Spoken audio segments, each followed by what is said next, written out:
Welcome to the Leaders in Payments podcast, where we talk to C-level leaders from across the payments landscape. We'll be discussing the products and services that impact the payment space today, as well as trends and predictions for the future of payments. We will also hear stories from our guests about their journeys to the top. At the end of 2018, we almost went bankrupt. We had $7K in the bank account at the beginning of September with an $80K monthly outflow. I wasn't sleeping very much. It was very stressful. It was pretty horrible. And I got into the launch accelerator. I pitched 7 to 9 VCs per week, VCs and angels and like mid growth level for 12 weeks. So there are about 100 investors in person and 100% of them said no. So we never got to raise, which made it kind of hard, but we ended up getting pretty scrappy. We killed a lot of other apps we were thinking of doing at the time to just focus on payments and events.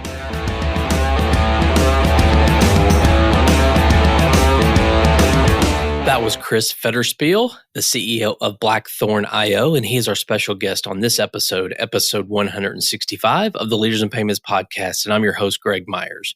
Chris has laid out a truly impressive foundation for his company, fueled by skill, passion, ingenuity, and a tremendous amount of grit.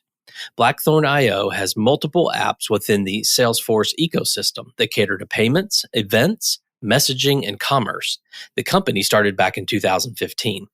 Chris says the best way to think about them is as a middleware that connects their customers from Salesforce to multiple other gateways. Their market share is concentrated in the higher education, nonprofit, and healthcare verticals, with their target audience being any organization within the Salesforce ecosystem that needs to move money. Chris and I also talk about his journey to being the CEO, as well as where he sees the industry going in the next 2 to 3 years, including a massive consolidation and saturation of the API-based payment clones. We've got a great episode ahead, so let's get started.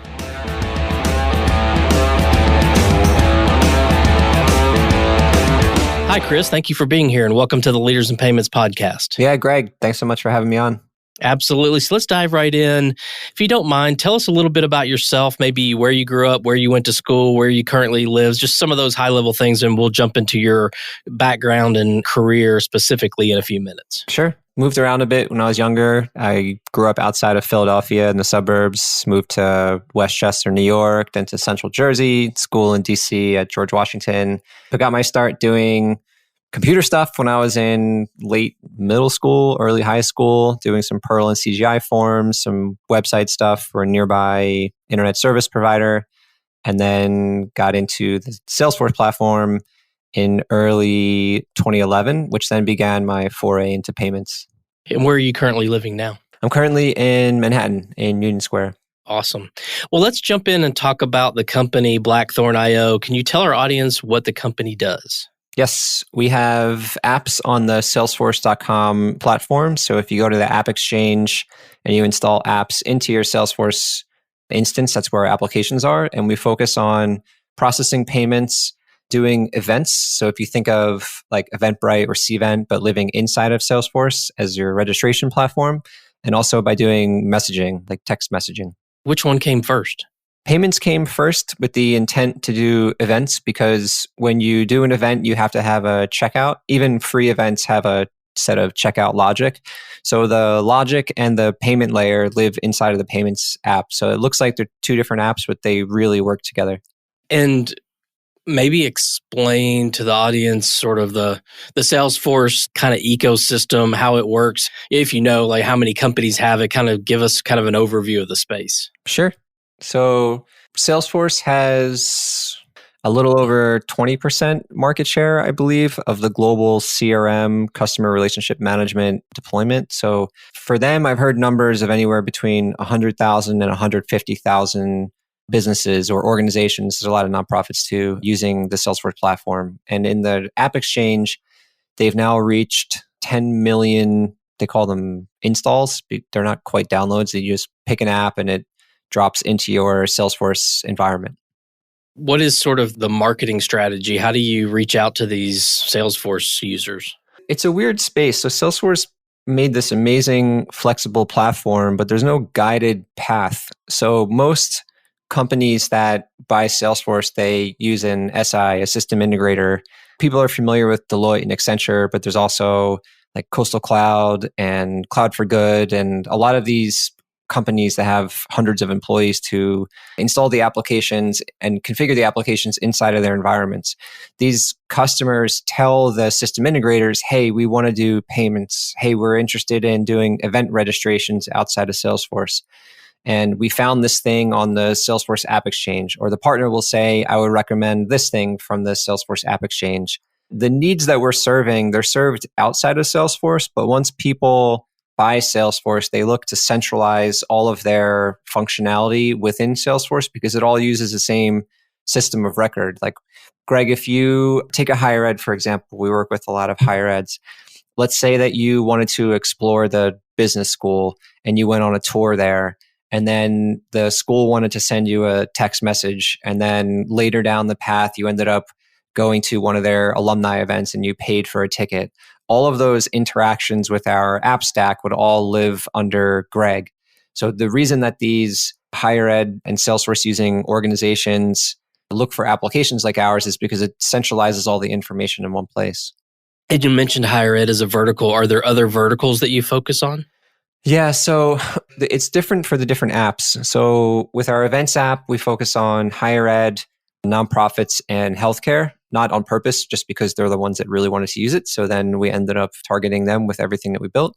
For payments, it's more infrastructure related. We don't have a clustering of revenue or number of customers across any vertical. We have tech companies, insurance companies, random companies that need to take a payment. There's a lot of nonprofits. If you think about what types of organizations need to move money, it's almost everyone. Within the Salesforce ecosystem, what is the model like? Is it like, do you guys on the payment side charge a SaaS fee or any kind of hosting fee, or is it truly kind of like transaction fees only? In the payment space at large, everybody makes money from transactions, but within the application layer on Salesforce, you can think of us as middleware because we're not the processor and we're not the gateway. We allow people to process between Salesforce and lots of gateways. Stripe, Authorize.net, Spreedly, CashNet. There's quite a few. So the way that we charge and the way that our competitors charge as well is all charging by user. So if your organization has 500 people, but 50 of them in the organization need to do something with payments, do a charge, run reports, access the data, do refunds, we would charge those 50 per user fee on an annual basis to use the functionality of our app.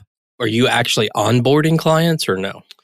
So it depends. Our app, starting from scratch, can be live in about a half an hour, but we tend to work with all of the organizations to walk them through our app based upon their use cases. Because some customer use cases might want to use Stripe billing with our integration there. Some might want to do mobile payments with a card reader.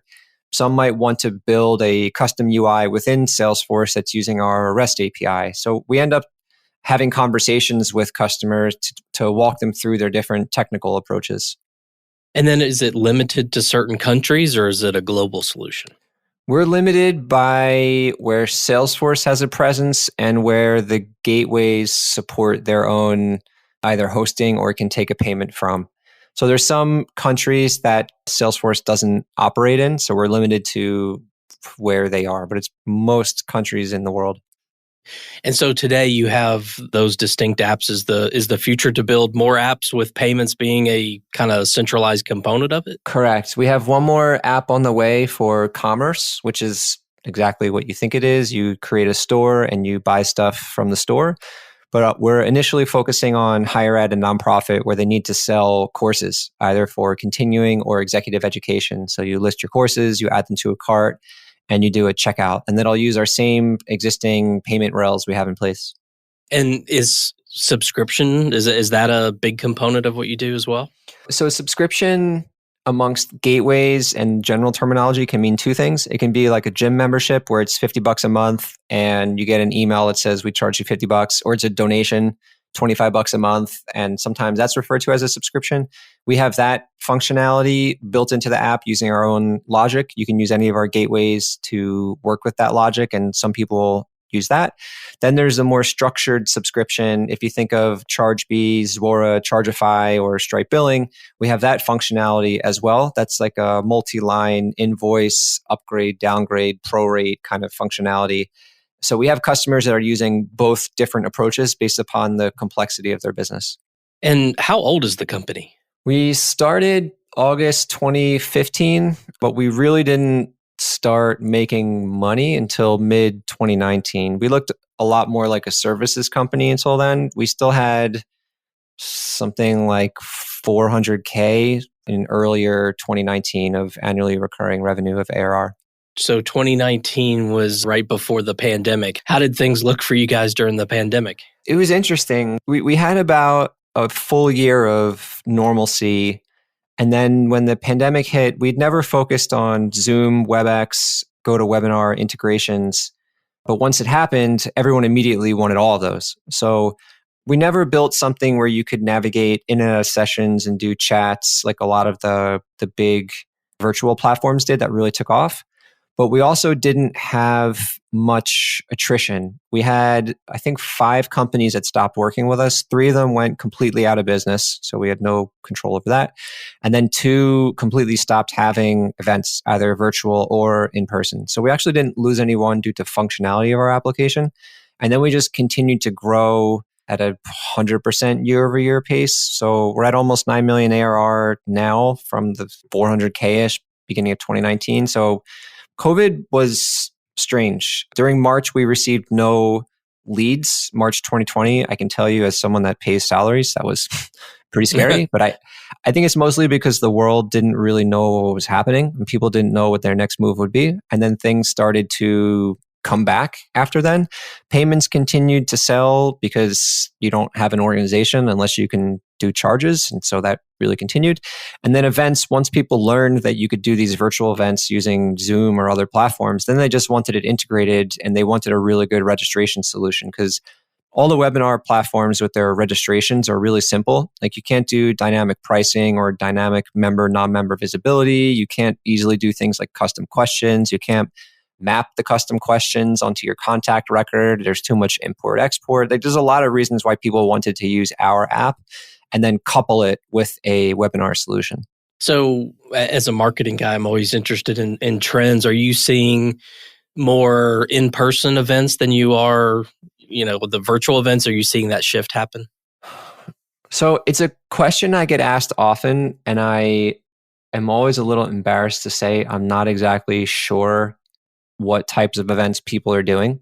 Because at the end of the day, the way our app works is a bit unique from non-Salesforce apps. When someone installs the app, we actually don't know exactly how someone's using the app because we don't have the same degree of access to like product level metrics that people have. Like there's no amplitude or mix panel or something like that running in the application.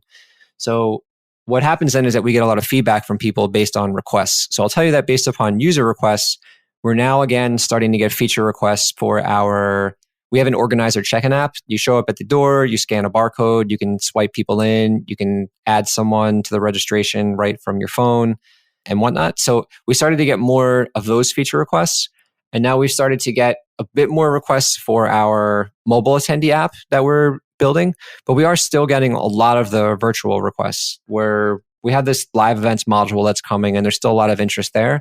So without giving you this information by data, because we don't have the data, it seems generally that things are hybrid now. There's just as many in-person happening as there are virtual happening. Well, it sounds like either way, you're still seeing a lot of demand. Yeah, we're still seeing demand. It's not like things have skyrocketed, and it's also not like they've dropped off. It just continues to be the same because at the end of the day, an organization needs to reach their audience somehow. So they need some method. People just refer to that as an event. Like you have some way that you can network and you have some way to distribute information. And people are finding ways to do that with our application using in-person or remote. Well, what would you say differentiates your company from your competitors out there? We have a bit more unique approach to go-to-market. So within Salesforce, we have a number of payments competitors. We have a number of events competitors. We have a number of messaging competitors, and we'll have a number of commerce competitors. We have 0 competitors who are doing even 3 out of these 4. So at most, any of our competitors will do 2 out of these 4, but generally it's usually only 1 out of 4. So when we work with an organization, we provide a unique value add that you can then consolidate 4 vendors, 4 systems of record, 4 IT reviews, 4 contracts that you have to manage into just one system, one set of support, one onboarding. It makes it a lot easier for companies to then be able to operate. I think that's evolved into something that's been more unique.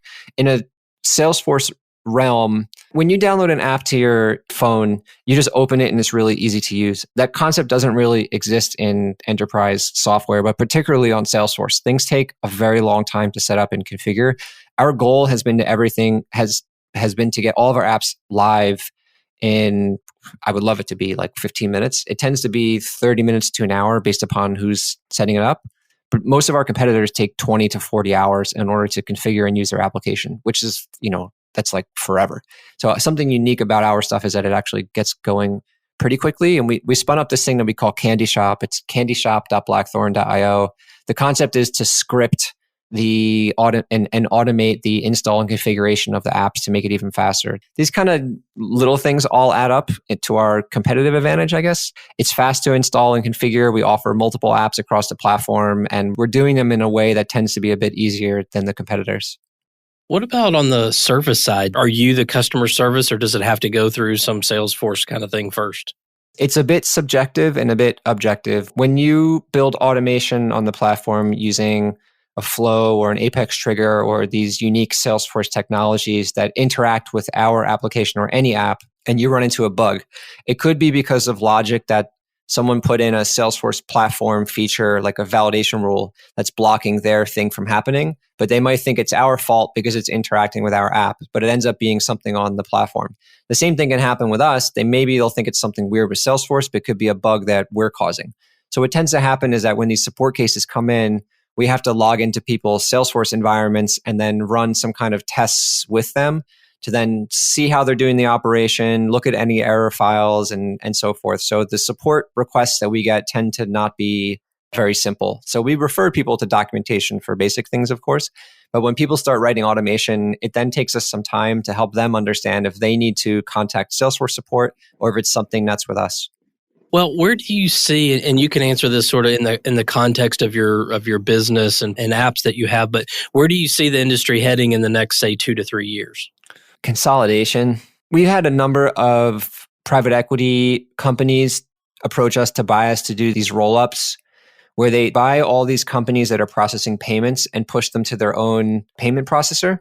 And then if you look at companies like Visa picking up CyberSource, and I think they picked up Plaid, or maybe that almost happened, or CyberSource picked up Authorize.net, there's just going to be a lot more of this consolidation because there can't be 50 Stripes in the world, right? And then these companies are also starting to build each other's products. Like Stripe just launched effectively a Plaid clone yesterday.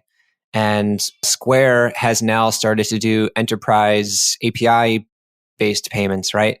And then there's a lot of these API-based payment clones starting in countries where there hasn't been development yet. So there's been a few that come out of Nigeria, a few different ones across Africa.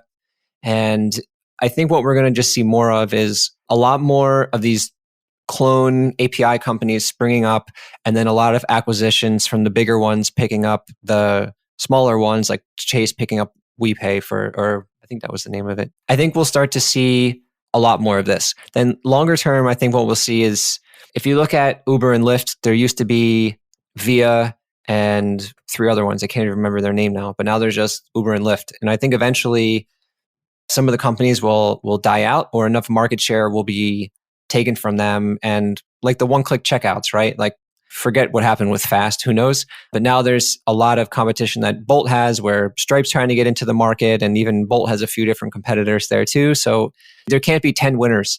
So eventually there's either going to be buyouts or the companies will just fail in the longer term. So I think shorter term, there'll be more consolidation that we'll see over the next 3-4 years, particularly with the recession now. It's being referred to as like a consumer recession, I guess eventually. We'll see if payments start going down. If you look at the providers like Square, they're not getting these huge multiples that they had before, like Shopify. And if Shopify's valuation and then processing goes down, so does Stripe, because Stripe more or less relies on Shopify and vice versa for like humongous amount of their processing. So I'm getting, I guess, off on a tangent a bit, but I guess in the shorter term, consolidation. On the longer term meaning like 10 years, beyond that, it's a completely different thing. But much more of this larger scale consolidation where we'll start to see some clear big ones start to evolve. Like Adyen's quietly started to take over a lot of market share. They're processing a ton, but in terms of people even knowing they exist, it's only people really in the payment space that know they exist. But now Stripe is becoming more of a name that people hear. We'll have to see what happens to the Square and Stripes and Adyens and PayPals of the world. You're definitely onto something there. And I always like to bring up crypto as a topic when we're talking about the future. Are you seeing or hearing of any demand to be able to do things with cryptocurrency in your business today? It's an interesting thing. Inside of our company, it sounds really sexy to have a Salesforce app that does crypto payments.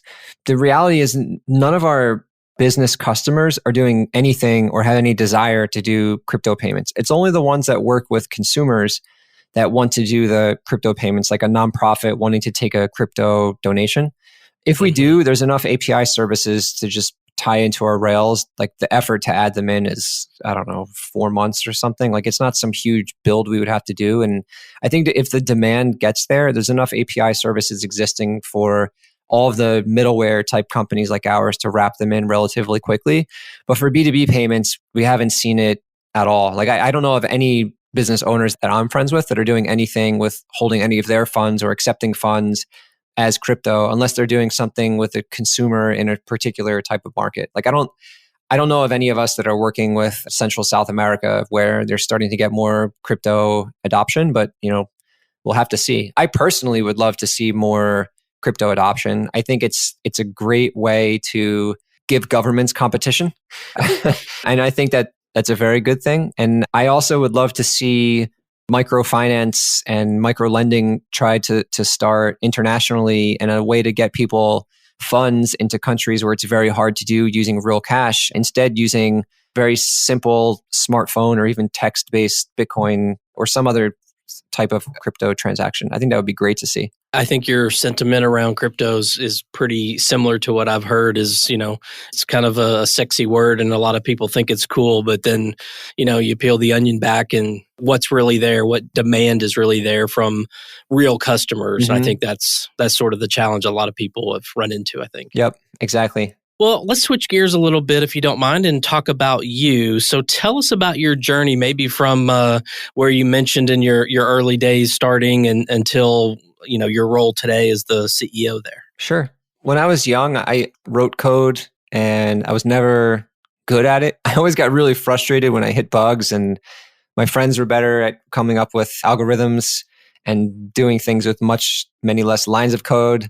I always enjoyed the part where you had to replace your operating system. I played with lots of different Unix and Linux structures and then Windows NT and whatnot. So fast forward to when Salesforce came out, it allowed someone like myself that enjoyed computers that could understand architectures but just couldn't write code to then start to get dangerous.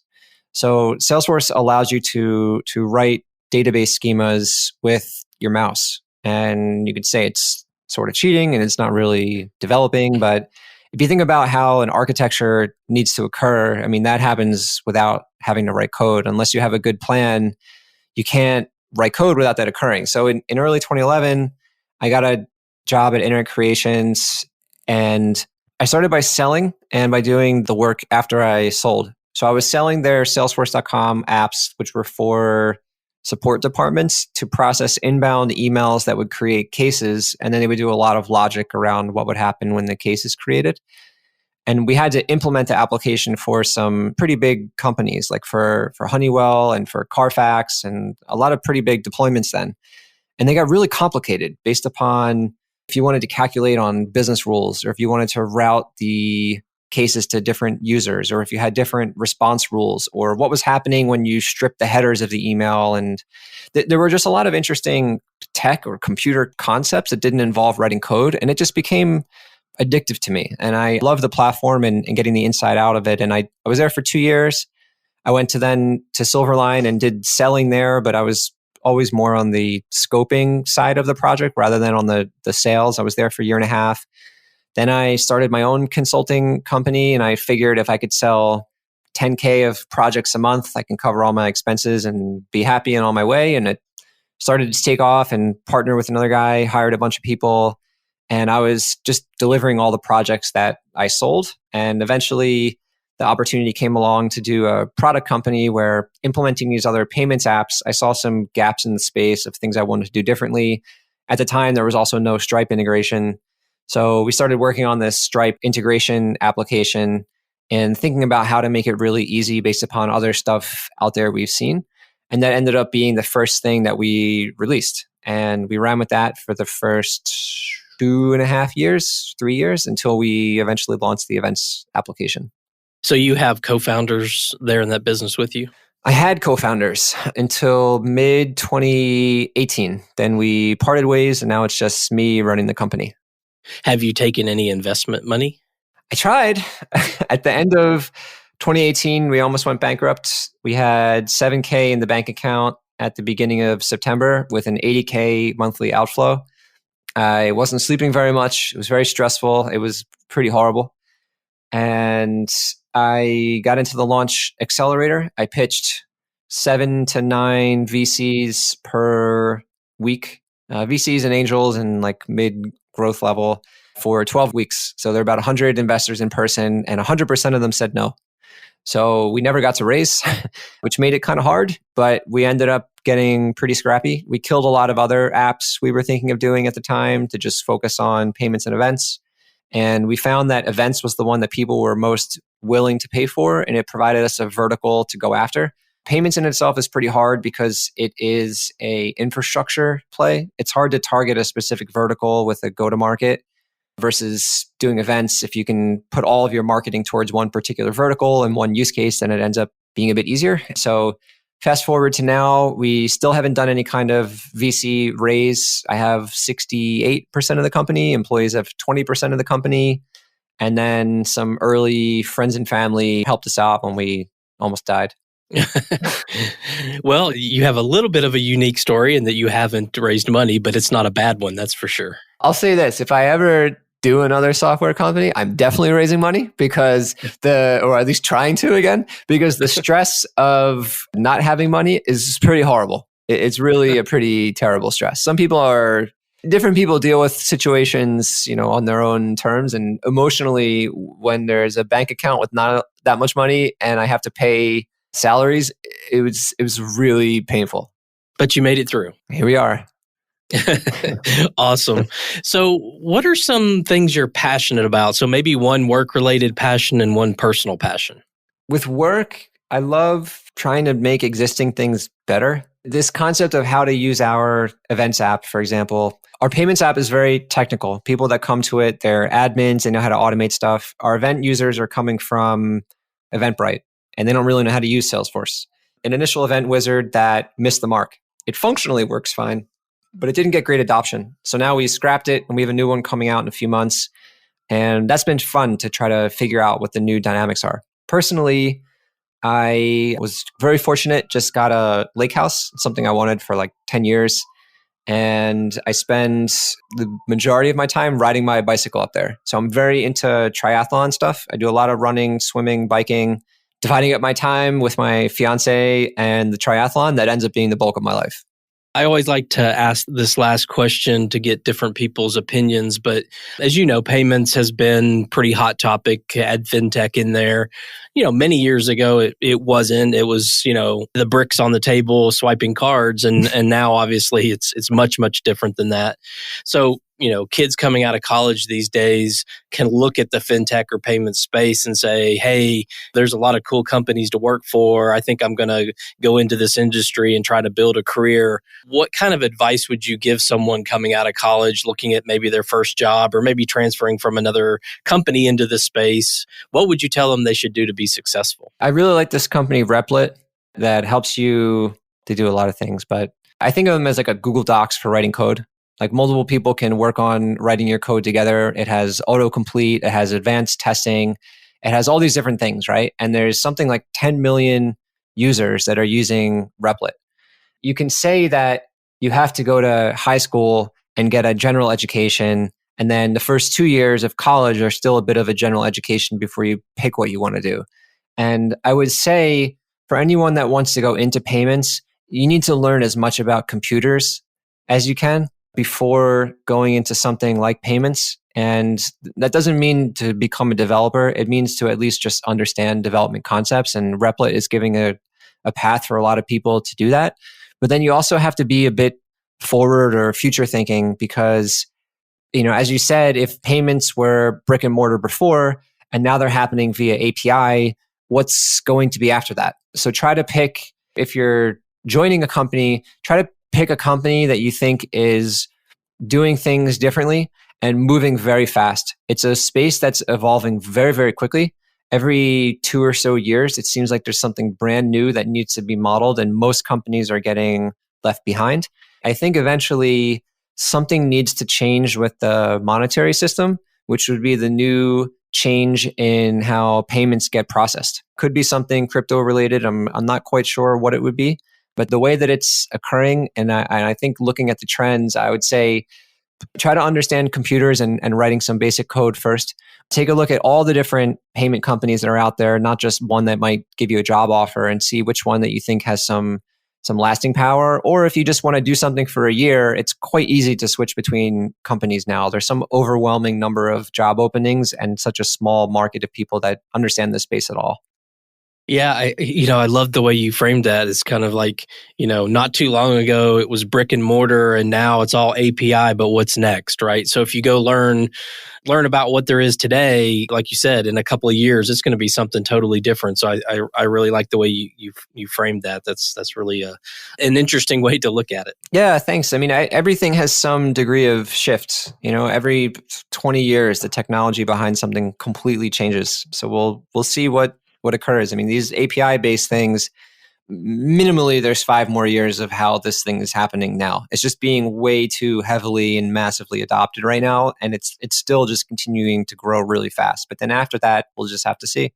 Yeah, we will. So, Chris, we've covered a lot of ground on you and your background and the company and what you're doing there, and a little bit about the future of the industry. Is there anything else you wanted to add before we wrap up? Good luck and don't run out of money. Good at day. There's no better advice than that, right? What's the best way for people to learn more about the company? It's just blackthorn.io. And if anyone has any questions for me, I'm always happy to answer anything. It's just chris@blackthorn.io. Okay, great. Well, thank you so much for your time. I appreciate you being on the show. I know you're very busy. So again, thank you for being here. For sure. Greg, thanks so much. Absolutely. And to all you listeners out there, I thank you for your time as well. And until the next story. Thank you for joining us this week on the Leaders in Payments podcast. Make sure you visit our website at leadersinpayments.com, where you can subscribe to the show and where you'll find our show notes. If you enjoyed listening, please share on your social channels as well.